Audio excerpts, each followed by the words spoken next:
નમસ્કાર વિદ્યાર્થી મિત્રો, આપણે ઓર્ગેનિક કેમિસ્ટ્રીમાં એટલે કે પેપર નંબર 504માં યુનિટ 3 સ્ટીરિયો કેમિસ્ટ્રીનો આજે છેલ્લો લેક્ચર આપણે ભણશું, લેક્ચર નંબર 5, જેમાં આપણે જિયોમેટ્રિકલ આઇસોમર અને ઓક્ઝાઇમ્સની વાત કરશું. તો જિયોમેટ્રિકલ આઇસોમર એટલે કે ભૌમિતિક સમઘટકો જે છે, તો તમને ખબર છે, તમે ભણી ગયા છો 11માં 12મા ધોરણથી કે અવકાશ રસાયણમાં સીસ અને ટ્રાન્સ એવા બે આઇસોમર બને. ઓકે, તો આ 3 એક્ઝામ્પલ છે સીસ અને ટ્રાન્સના. તો જે મધ્યસ્થ સમૂહ હોય, દાખલા તરીકે અહીંયા આગળ છે સીસ બ્યુટીન છે, એની અંદર સીસ અને ટ્રાન્સ એટલે સી ડબલ બોન્ડ સી છે એનું રિસ્ટ્રિક્ટેડ રોટેશન છે, બરાબર. એટલે પરિભ્રમણ છે એ બોન્ડને લીધે થતું નથી, એટલે CH3 અને હાઇડ્રોજન છે ને એના સ્થાનમાં ફેરફાર થાય છે. જો તમે 1 2 3 4 આપણે સીસ બ્યુટીનની વાત કરીએ છીએ, સીસ અને ટ્રાન્સ, બરાબર. બ્યુટ 2 ઇન એવું પણ લખી શકાય ને બ્યુટીન પણ લખી શકાય. બીજા નંબરના કાર્બન ઉપર ડબલ બોન્ડ છે એટલે 2 લખેલો છે, ઇન એટલે ડબલ બોન્ડ, બરાબર. તો જો હાઇડ્રોજન છે લેફ્ટ સાઈડનું જે છે સીસ, એમાં હાઇડ્રોજન બંને એક જ બાજુએ છે અને ટ્રાન્સ છે એમાં વિરુદ્ધ બાજુએ છે. એ જ રીતે આપણે ઉપર જો સિસ પ્લાટિન અને ટ્રાન્સ પ્લાટિન, તો જે આપણે અગાઉ ભણી ગયા છીએ કે ડેશ અને વેજ, બરાબર. ડેશ છે એ સમતલની પાછળની સાઈડ છે, પ્લેટિનમ છે એ સમતલમાં છે. ઉપર હું લેફ્ટ સાઈડની વાત કરું છું સિસની. પ્લેટિનમ છે એ સમતલમાં છે, આપેલ સમતલમાં, જ્યારે ડેશવાળી જે લાઈન છે ક્લોરિન અને NH3 એમોનિયા, એ બંને સમતલની પાછળ છે. અને વેજ છે એ સમતલની ઉપર તમારી બાજુએ લંબ બાજુએ છે. તો એનું સ્થાન ફરે, જો ક્લોરિન છે લેફ્ટ સાઈડમાં છે બંને, ધેટ ઇઝ અ સીસ, બરાબર. એટલે સમાન સમૂહ એક જ બાજુએ હોય તો એને સીસ કહેવાય અને વિરુદ્ધ બાજુએ હોય તો એને ટ્રાન્સ કહેવાય. એ જ રીતે મેલિક અને ફ્યુમેરિક એસિડમાં છે. મેલિક એસિડ છે એમાં હાઇડ્રોજન બંને જમણી બાજુએ છે, COH એસિડિક ગ્રુપ છે એ ડાબી બાજુએ છે, સી ડબલ બોન્ડ સી છે, સી અહીં દર્શાવેલો નથી, એને બોન્ડ લાઇન નોટેશન કહેવાય. જ્યારે CH3 અને સી નો દર્શાવે, H પણ ન દર્શાવે એવું પણ બને. તો મેલિક એસિડ અને ફ્યુમેરિક એસિડ. ફ્યુમેરિક એસિડ છે એ ટ્રાન્સ છે અને મેલિક એસિડ છે એ સીસ છે. ઓકે, તો જિયોમેટ્રિકલ આઇસોમરમાં તમને એટલો કન્સેપ્ટ સમજાઈ જાય. જિયોમેટ્રિકલ આઇસોમર જો કે તમે ઓલરેડી FIમાં ભણ્યા છો, 12માં ભણ્યા છો, બરાબર, થોડું ભણ્યા છો, વર્ગીકરણ તમે ભણ્યા હોય. ઓકે, તો આપણે આગળ વધીએ. ઓક્ઝાઇમની વાત કરવાની છે. એ પહેલાં આપણે જિયોમેટ્રિકલ જે આઇસોમર છે એની ગણતરી કરતાં શીખીએ કે કેવી રીતે ગણી શકાય. ઓકે, તો આ ઇંગ્લિશમાં બધું આપેલું છે, કેસ 1 કેસ 2, તો ગુજરાતીમાં આપણે લખેલું છે જે તમને વધારે ખ્યાલ આવશે. જો કોઈ બંધારણ આપ્યું હોય અને એના બંને છેડા ઉપર સમાન સમૂહ હોય ત્યારે શું કરવાનું, અને બંને છેડા પર અલગ સમૂહ હોય ત્યારે શું કરવાનું. બંને છેડા પર સમાન સમૂહ છે, દાખલા તરીકે આ જો ક્લોરિન આપેલા છે, વચ્ચે 6 કાર્બન છે, બંને ખૂણા ઉપર છેડા પર ક્લોરિન છે, અને વચ્ચે 3 ડબલ બોન્ડ છે,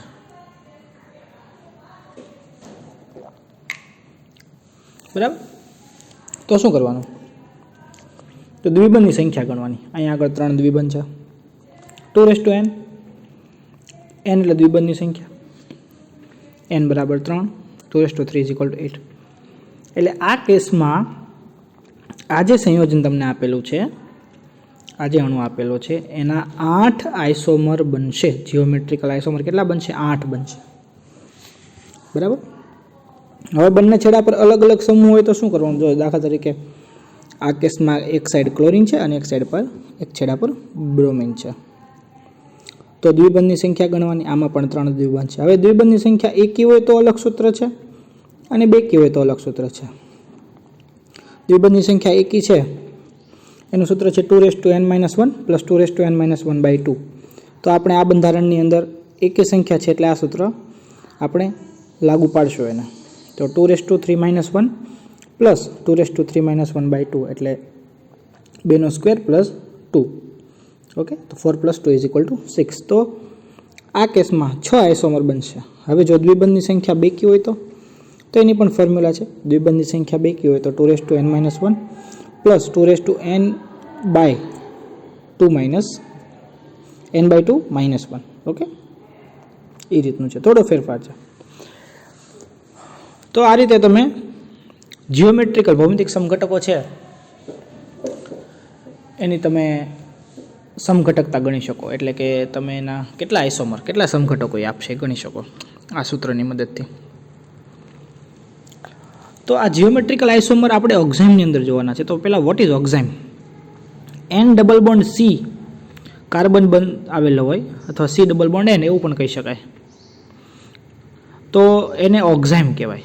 બરાબર, એક બાજુ ઓક્સિજન છે નાઇટ્રોજનની સાથે જોડાયેલું, એક બાજુ R એટલે એક ગ્રુપ છે, બીજી બાજુ R1 એટલે બીજું ગ્રુપ છે.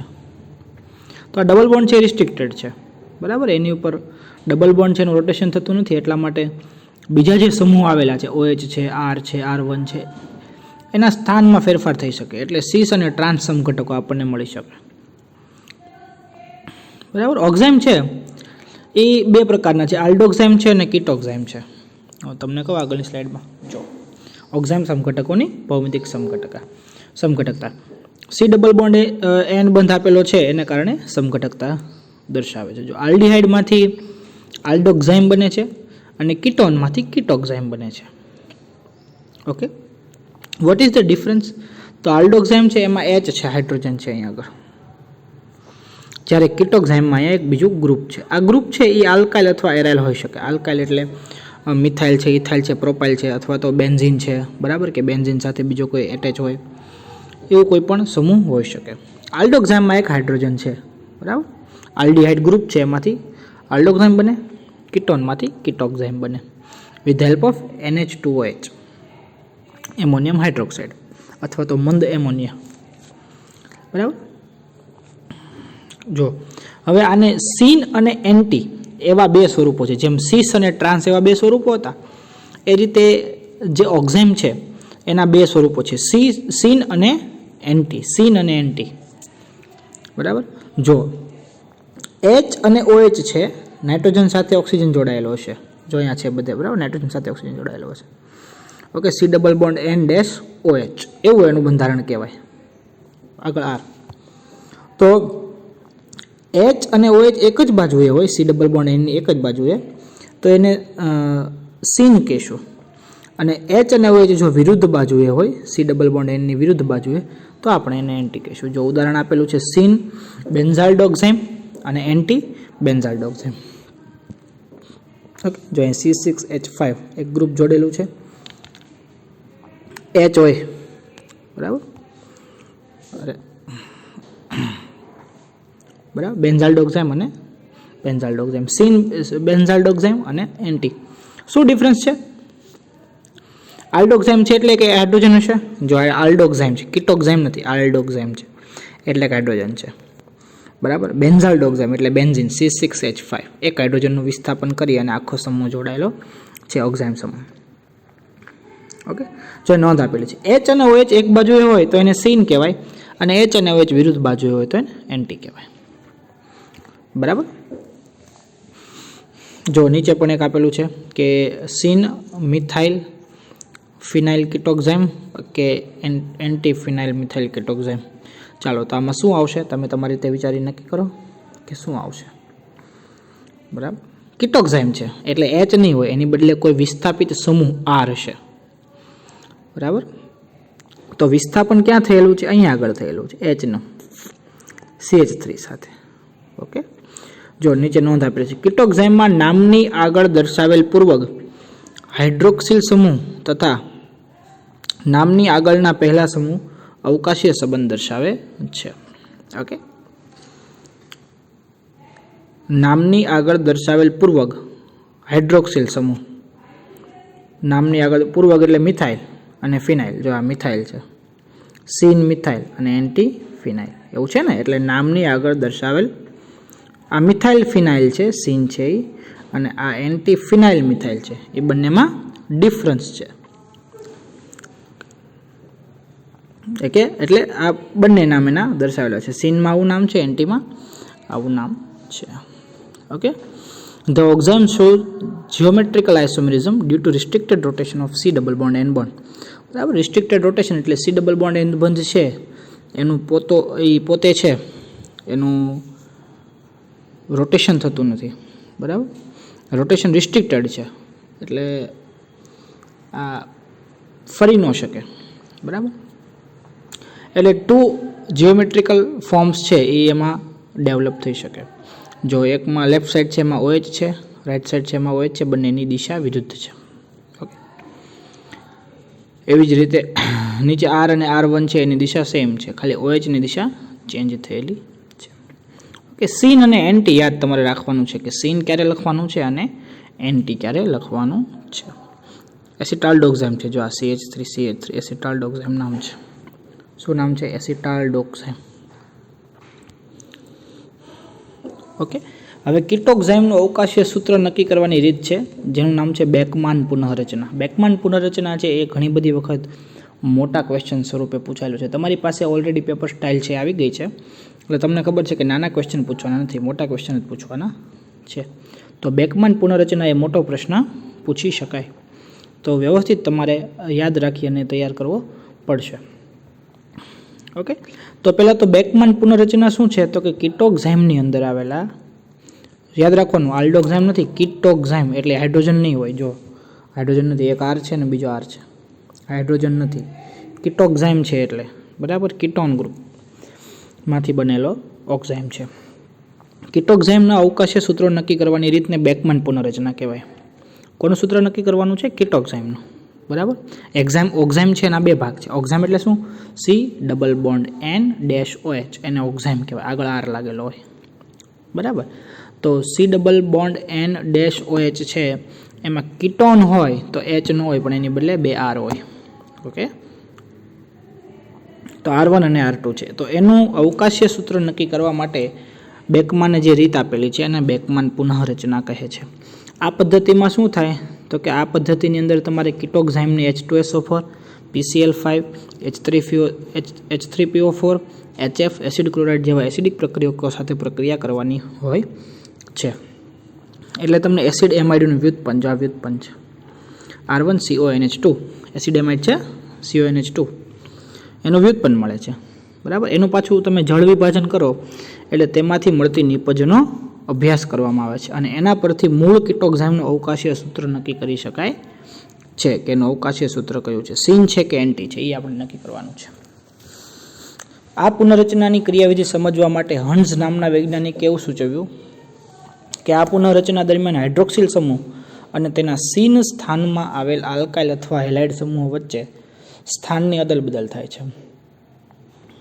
બરાબર, એક વૈજ્ઞાનિક છે હન્સ, એને શું કીધું કે સીન એટલે એક જ દિશામાં, OH અને H એક જ દિશામાં, પણ અહીંયા H નથી, એની બદલે બીજો કોઈ સમૂહ છે, દાખલા તરીકે CH3 છે અથવા તો હું એમ કહું કે R1 છે. ઓકે, એની વચ્ચે અને હેલાઇડ સમૂહ વચ્ચે અદલ બદલ થાય છે. બરાબર, 1921માં મેઇસન હેઇમર નામના વૈજ્ઞાનિકે સૂચવ્યું કે આ પુનઃરચના દરમિયાન હાઇડ્રોક્સિલ સમૂહ અને તેના એન્ટી સ્થાનમાં આવેલ સમૂહના સ્થાનની અદલાબદલી થવાથી એસિડ એમાઇડનું વ્યુત્પન્ન બને છે. બરાબર, શું કામ વ્યુત્પન્ન બને છે? તો કે એન્ટી સ્થાનમાં જે સમૂહ આવેલો છે, બરાબર, એની સાથે હાઇડ્રોક્સિલનો સમૂહની સ્થાનની અદલાબદલી થાય છે એટલે આવું થાય. ઓકે, તો 2 લાઈન ઉપર છે, 2 લાઈન નીચે છે, વચ્ચે એક સૂત્ર તમારે લખવાનું છે. એક ઉદાહરણ આપેલું છે ફિનાઇલ P ટોલિલ કિટોક્સાઇમ. ઓકે, જો સીન ફિનાઇલ ઓક્સાઇમ છે, અહીંયા સીનનો ઓક્સાઇમ આપેલો છે અને અહીંયા આગળ એન્ટી આપેલો છે. આ બંને અલગ છે, વચ્ચે એક લાઈન કરી નાખવાની, અહીંથી વચ્ચે એક લાઈન કરી નાખવાની. બરાબર, સીન ફિનાઇલ ઓક્સાઇમ PCl 25 ડિગ્રી સેન્ટીગ્રેડ. ઓકે, જો અહીંયા આગળ OH છે એનું સ્થાન આ બાજુ છે, જમણી બાજુએ, એટલે આ સીન છે એટલે કઈ બાજુ હોય? એક જ બાજુએ હોય. તો જો OH એક બાજુએ છે ને નીચે આખે આખું શું છે? આ શું છે? ટોલ્યુઇન, બેન્ઝીન ને CH3 આખું R ગ્રુપ એક જોડાયેલું છે. બરાબર, તો OH અને આ ગ્રુપ એક જ બાજુએ છે, તો આપણે એને સીન કહેશું. બરાબર ને, પછી એમાંથી પાછી એસિડિક જળ વિભાજન થાય એનું, એટલે આપણને પી ટોલ્યુડીન NH2CH3 અને બેન્ઝોઇક એસિડ આપણને નિપજ મળે છે. એવી જ રીતે જો એન્ટી ફિનાઇલ હોય તો શું થાય, OH નું સ્થાન ફરી જાય. અહીંયા OH અને આ ગ્રુપ છે આ બાજુ હતું એ ચેન્જ થઈ જાય, બરાબર. આ જે ગ્રુપ છે એ નીચે આવતું રહે જો નાઇટ્રોજનની બાજુમાં, બરાબર, વચ્ચેથી ક્રોસ થઈ જાય છે. તો 20 ડિગ્રી સેન્ટીગ્રેડ PCl5 ની હાજરીમાં એનું એસિડિક જળ વિભાજન કરવાથી પી મિથાઇલ બેન્ઝોઇક એસિડ અને એનિલિન બને છે. જો તમે નિપજમાં કેટલો ડિફરન્સ આવી ગયો.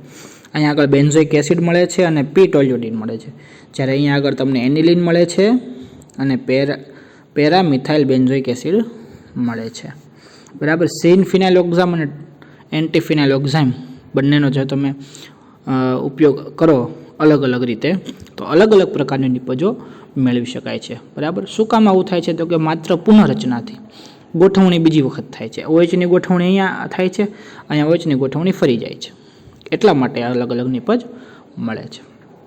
નીચેની લાઈન વાંચો. આ ઉપરથી સમજી શકાય છે કે હાઇડ્રોક્સિલ સમૂહના એન્ટી સ્થાનમાં જે સમૂહ હોય તેને અનુરૂપ એમાઇન અને સ્થાનમાં જે સમૂહ હોય તેને અનુરૂપ એસિડ મળે છે. ઓકે, એન્ટી સ્થાનમાં અને સીન સ્થાનમાં જે સમૂહ હોય એને અનુરૂપ એસિડ મળે છે. એટલે એસિડ આ પહેલામાં કયો મળ્યો, બેન્ઝોઇક એસિડ, કારણ કે એનું સ્થાન હતું સીન. નીચે આપણને જે એસિડ મળ્યો એ પેરા મિથાઇલ બેન્ઝોઇક એસિડ મળ્યો, કારણ કે એનું સ્થાન હતું એન્ટી.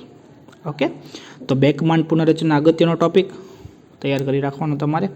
ઓકે, તો આ સાથે આપણે પૂરું કરીએ છીએ organic chemistry. Okay, thank you.